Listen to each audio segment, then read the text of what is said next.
What's up, nerds? My name is corybergeron. You're watching Corybergeron Recordings, and we're back with a brand new video. In today's video, I'm going to tell you the 5 things that I most commonly address when doing pre-production before a production. Now, I work predominantly on rock-based music, but I think these things transcend genre, so I think it's effective for most music, so I recommend to stick until the end of this video because there's a lot of really valuable information in this one. But before I jump into it, if you plan on releasing music anytime soon, I recommend using the service DistroKid. DistroKid is a service that gets your music on all the major online music stores and streaming services. For just a low annual fee, you can upload as much music as you want, and you get to keep 100% of your royalties. That's a good thing. So if you plan to sign up using DistroKid, use my link www.distrokid.com/VIP/whatsupnerds and you will save 7% when you sign up, and it also supports the channel. Both are good things. That is it for this ad. Let's jump into the video. So, pre-production. What is it? Wikipedia defines it as, in the music industry, pre-production is a process whereby a recording artist spends time creating and refining their musical ideas. The artist thus produces a song's demo recording or rough draft in order to pre-establish the song's creative premise. This reduces the time and money spent in expensive studios. The goal is to enter into the major recording phase of the production with the basic and most promising ideas having been already established. This is true. In the past, what pre-production would generally look like would be the producer going to a band's jam space or where they rehearse. They might mic it up to make some demos, and then the band plays through their songs and their song ideas, and they kind of suss out ideas and try some things and, start locking in some ideas like, okay, I think this song's going to be this tempo, or I think we should get this instrumentation on this song, or maybe you try playing the song with this altered structure or whatever, and then from there they jump into the studio and they actually start recording the songs. Now that sometimes still happens, especially if you're working with a live band and you have a substantial budget, but with small budgets, and especially if you're working with bands that don't live in the same city, you have limited time together, so you gotta make the most of it. So with the technology that we have access to today, most bands have a DAW and they have a basic understanding of using that DAW, so they're able to create their own demos, and bands will send me their demos and I'll give them my initial feedback on them.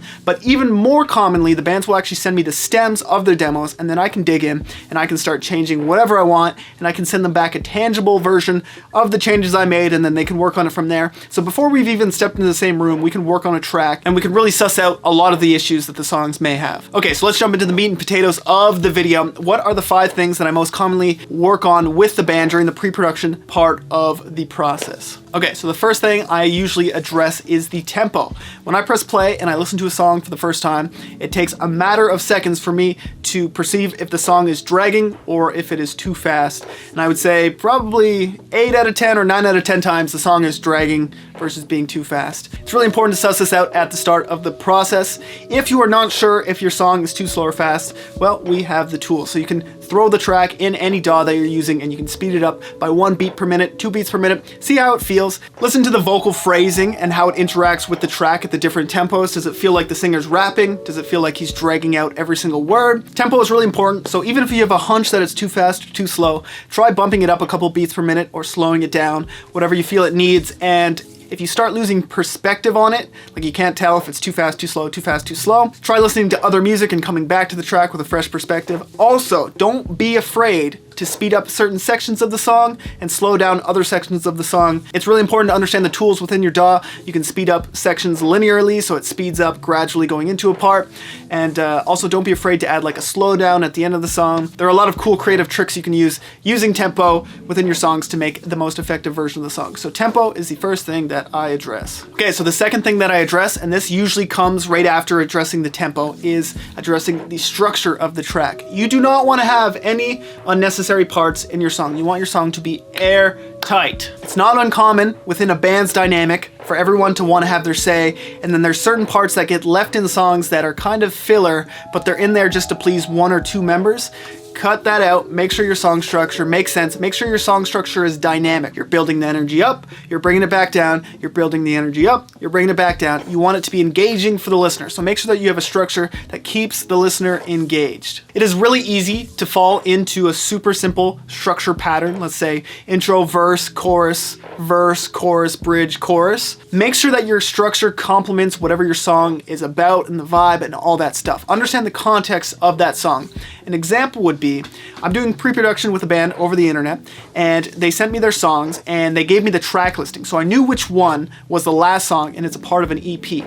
This last song had a kind of different vibe from the rest of the EP, and the band was struggling with the structure. There's some really cool parts in the song, but it sounded like they were forcing it into a typical, I don't know, straightforward pop structure. And I told them, I'm like, guys, this is the last song on the track. This gives you the freedom to make it a closer. Do not follow any standard structure rules. Serve the song. I love the vibe that you have started. Go deeper. Go further into that. Don't worry about getting to the chorus. Serve the song. So I think it's important to understand the context of what this song is about, how it fits in with everything else, and use that to create the most appropriate structure for that song. So the third thing that I commonly address is the arrangement. And there's a lot of ways to address this, but let's say you're working with a typical band. You have drums, bass, guitars, and vocals.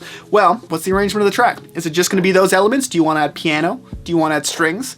Do you wanna add auxiliary percussion? Well, in the pre-production stage, you can add all those elements in through MIDI, and then you can decide if hiring a session player is the way to go about doing that. But understand what the band wants when it comes to arrangement, and make sure that your arrangement serves the song, that you're adding arrangement lifts where necessary. You gotta make sure that your arrangement makes sense. Common example would be you're going into a chorus, and then you have this busy guitar lead, and you have this vocal, and the vocal is the vocal hook, but you have this distracting guitar lead that's like pulling the listener's attention away from the vocal. That's not what you wanna be doing. So suss that out. Okay, maybe we can have that guitar lead come in on the second half of the chorus once the vocal melody's already established, and then we can chill out the vocal melody to make space for the guitar.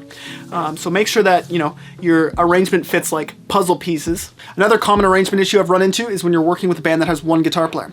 How are you addressing that? Are you going to track one guitar part for the whole song? Are you going to double track that one guitar part and pan them left, right? Let's say it's a complicated guitar part and there's both rhythm and lead happening within that guitar riff. Are you going to try and separate those so you can isolate them a little bit better and make a bigger production? There's no real right answer.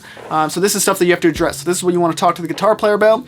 If you can catch it ahead of time, let's say band's sending you demos, they're still working on their songs and they're not slated to record until months later, well then you can approach the guitar player and say, hey, my concern is if we only track, you know, one guitar part, we're not going to be able to make this massive production. So why don't we separate this into two guitar parts? Why don't you write a second guitar part? You know, give them guidance, use your experience to tell them what you think, you know, would be a good outcome, and yeah, address the arrangement issues. Okay, so the fourth thing that I most commonly address in the pre-production stage are the vocals. Now, vocals are arguably the most important part of, you know, most productions, and you gotta make sure that they are done right. So one thing that I think is super important is making sure that the song is in the singer's cue zone. And what I mean by that is that the song is in a key that suits the vocalist's range. If you're listening to a band that has really melodic vocals and they've put out a couple albums, you can listen to those later albums and you'll be able to tell that all the songs seem to be in only a couple keys. And that's because those songs are in the singer's cue zone.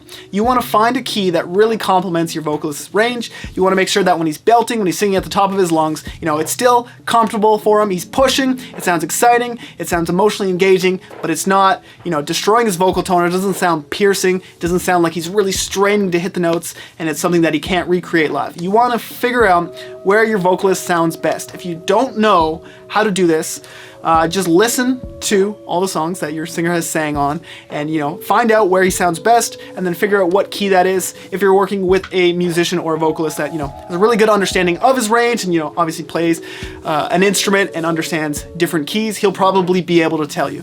Strong singers know what keys they sound best in, so make sure that your vocals are in the singer's cue zone. If you wrote a riff, you're working on guitar-based music, and it's not in the singer's cue zone, just use a capo, transpose that song, and get it in the place that sounds best for your singer. Also, when I'm working on vocals, I will go through and I'll address any issues I have with phrasing, lyrics, and melody. So if there's any lyrics that are kind of weird, I'll point them out.